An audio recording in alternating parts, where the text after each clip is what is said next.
Reverendo diácono, queridos irmãos e irmãs, nas leituras de hoje encontramos o tema da libertação.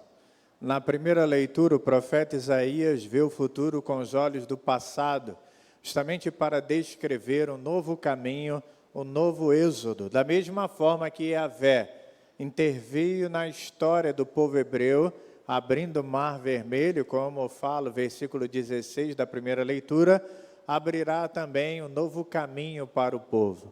O texto de hoje lembra-nos o paraíso de Adão e Eva, e neste, como no passado, antes do pecado, haveria um clima perfeito de harmonia entre o homem e o próprio Deus.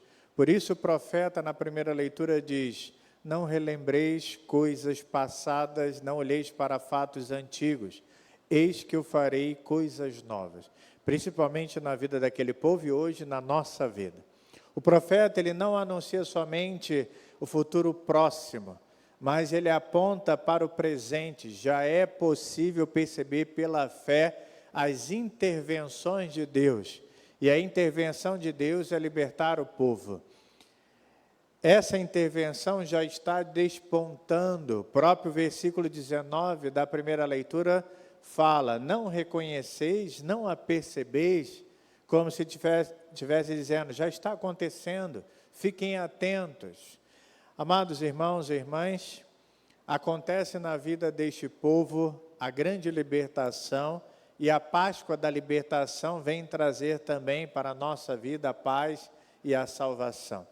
Isso aqui já é o anúncio pré-figurativo da Páscoa definitiva realizada pelo próprio Cristo. Por isso que as leituras hoje também nos preparam para celebrar dignamente a Semana Santa, onde vamos viver a paixão, morte e ressurreição do Senhor.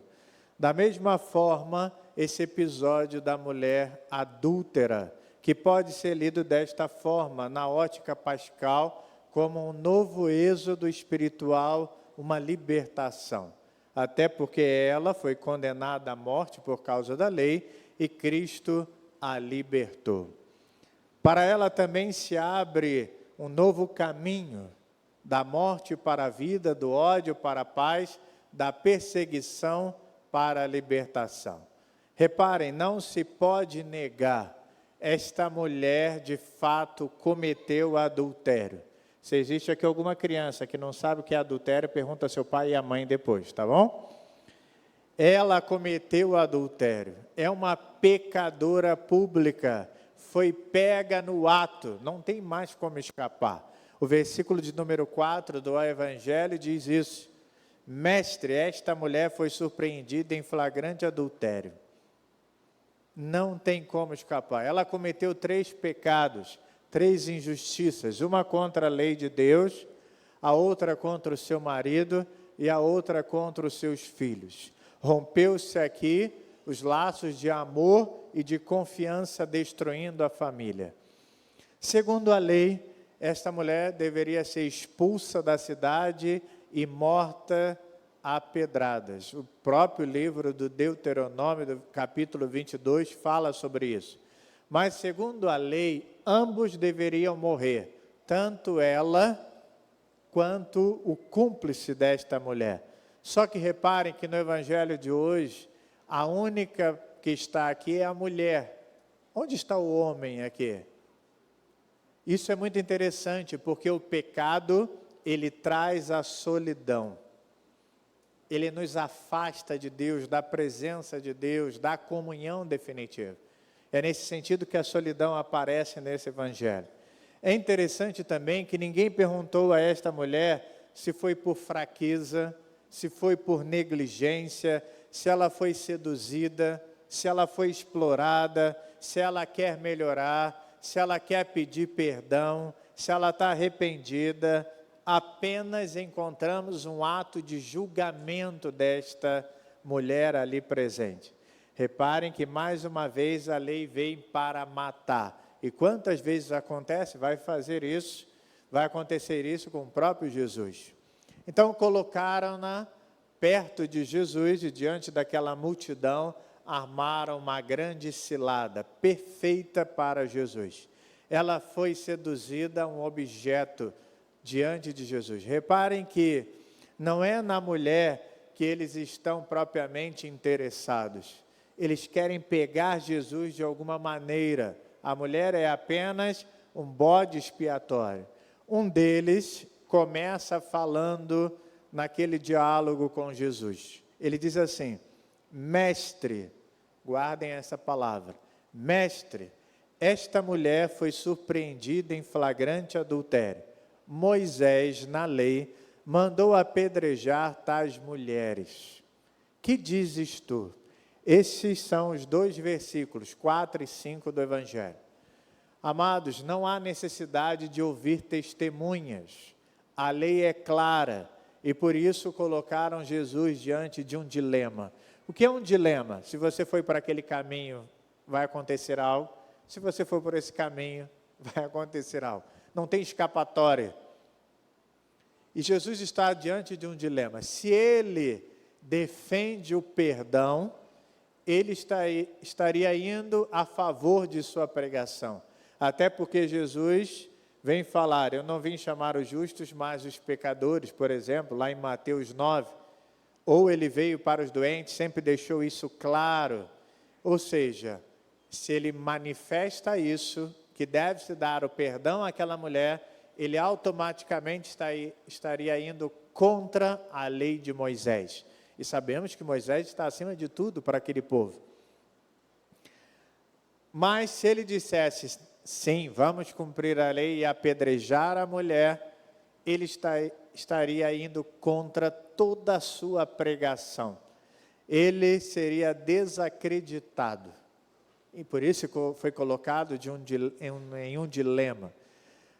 Segundo o texto de hoje, Jesus se inclina e começa a escrever no chão. O que ele escreve? Não sabemos. Mas esse gesto de Jesus trouxe grandes interpretações para os estudiosos da Sagrada Escritura. Muitos vão afirmar que ele estava escrevendo os pecados daquelas pessoas que estavam ali. E o Evangelho deixa isso muito claro. Uma multidão estava vendo aquele cenário. Outros afirmam que Jesus escreveu uma passagem da Sagrada Escritura, lá do profeta Jeremias, do capítulo 17, versículo 13, que diz: se afastem do Senhor. Não importa para nós o que Jesus escreveu. O que presenciamos é que de sua atitude se desprende uma força que vai desmascarar aqueles pecadores. O próprio Salmo 90 fala sobre isso. Colocaste nossos segredos ante a luz do teu olhar. E Jesus diz então, depois de ser interrogado ali mais uma vez: quem dentre vós estiver sem pecado, atire a primeira pedra. Primeira carta de São João: se dissermos que não temos pecado, enganamo-nos a nós mesmos e a verdade não está em nós. Ou seja, todos nós somos pecadores, falhos, indignos. Ele, queridos irmãos e irmãs, Jesus não desprezou a lei, a armadilha não se desarmou, mas os seus adversários foram colocados contra a parede. Nesse momento, todas aquelas pessoas que estavam ali diante daquele cenário de Jesus, da mulher adúltera, do fariseu, eles compreenderam quem está como pecador diante do juízo de Deus. Quem está como pecador diante do juízo de Deus não é somente aquela mulher que estava ali com o seu pecado. Quem estava diante do juízo de Deus também era o fariseu, o saduceu, os pecadores, a multidão. Todos estavam ali diante do juízo de Deus. Não era simplesmente a mulher que estava sendo condenada, julgada. Não, toda aquela multidão foi colocada diante do juízo de Deus. E é por isso que no versículo de número 9 diz assim: e eles, ouvindo o que Jesus falou, foram saindo um a começar pelos mais velhos. Talvez porque os mais velhos tinham mais pecados, né? Precisavam se arrepender mais. E de repente Jesus ficou sozinho com aquela mulher. Amados irmãos e irmãs, Jesus sempre dirigiu-se aos pecadores. Ele se dirigiu à pecadora na casa de Simão, ele se dirigiu a Zaqueu, ao criminoso arrependido na cruz, que nós vamos ver na Semana Santa, ele se dirigiu ao apóstolo Pedro. Ele apenas nesse cenário também está se dirigindo à pecadora, mas ele apenas faz uma pergunta àquela mulher. Ele não faz um interrogatório, não pergunta os motivos. E aí mostra a sua nobreza. A palavra que mais qualifica esse momento da mulher pecadora com Jesus é o acolhimento. Ele apenas acolheu aquela mulher. Os acusadores chamaram Jesus de mestre. Lembra que eu mandei vocês guardarem aquela palavra? O homem disse: mestre, esta mulher foi surpreendida em flagrante adultério. Mas a mulher não chama Jesus de mestre, ela chama de Senhor. Mulher, onde estão eles? Ninguém te condenou? A mulher respondeu: ninguém, Senhor. Ou seja, ela reconhece aquilo que os escribas e fariseus não reconheciam ou não compreendiam de Jesus. Ele de fato é o Filho do homem, conforme Lucas no capítulo 5 atesta, que tem o poder para perdoar os pecados na terra. Ele diz: eu não te condeno. Esta frase de Jesus revela o grande amor. O amor de Jesus é maior do que o pecado, mais forte que a morte, mais poderoso que qualquer força do mal. Ele não condena, ele não repudia, ele não despreza, mas muitas vezes nas nossas atitudes nós repudiamos, nós condenamos, nós desprezamos as pessoas, inclusive pelos seus pecados. Ele manifesta o seu amor àquela mulher e manifesta o seu amor para com todo o ser humano. Eu pergunto, será que ele não está sendo condescendente demais com esta mulher, já que ela foi pega no ato? Não, porque vem trazer a salvação. O objetivo de Jesus é levar o pecador à salvação. Suas palavras nesse momento para aquela mulher são palavras de libertação. Podes ir, diz Jesus. Ela que há pouco teve a morte diante de si, recebe a vida. Mas não é essa vida que nós estamos falando de morrer, viver, não. Ela recebe a vida nova. Ela recebe a oportunidade de andar no caminho correto. Abriu-se o caminho da salvação. E ela agora pode ser uma criatura nova diante de Deus. Talvez a liturgia de hoje tenha esse grande objetivo, de nos fazer também compreender e transformar a nossa vida. E podemos sair daqui hoje na esperança de sermos também criaturas novas. Temos oportunidade de mudar a nossa vida, a nossa história diante desse Evangelho.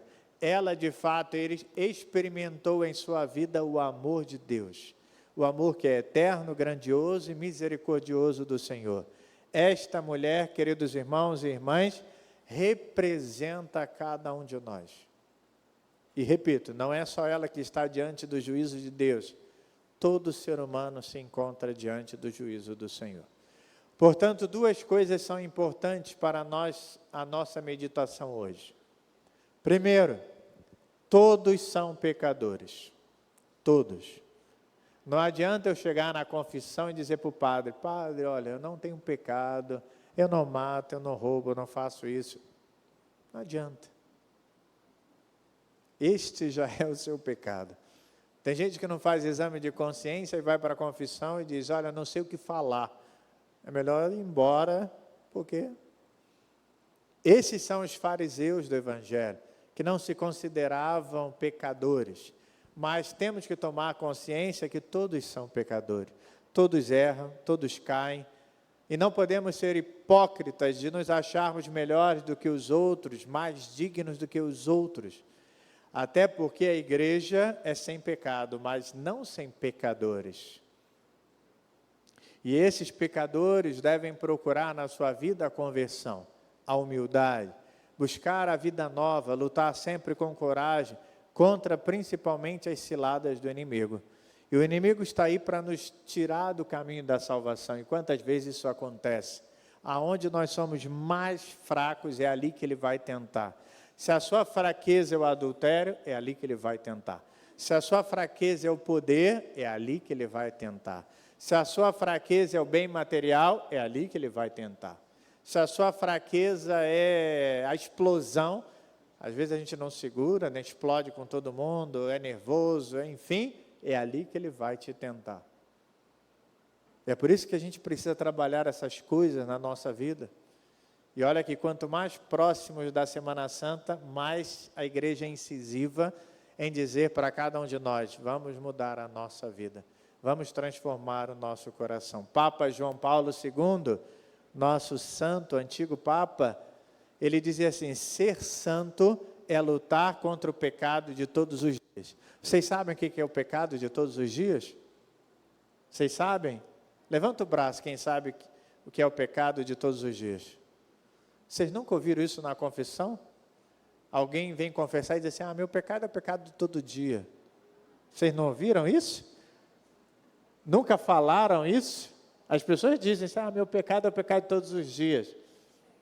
É o de sempre, é o de todos os dias.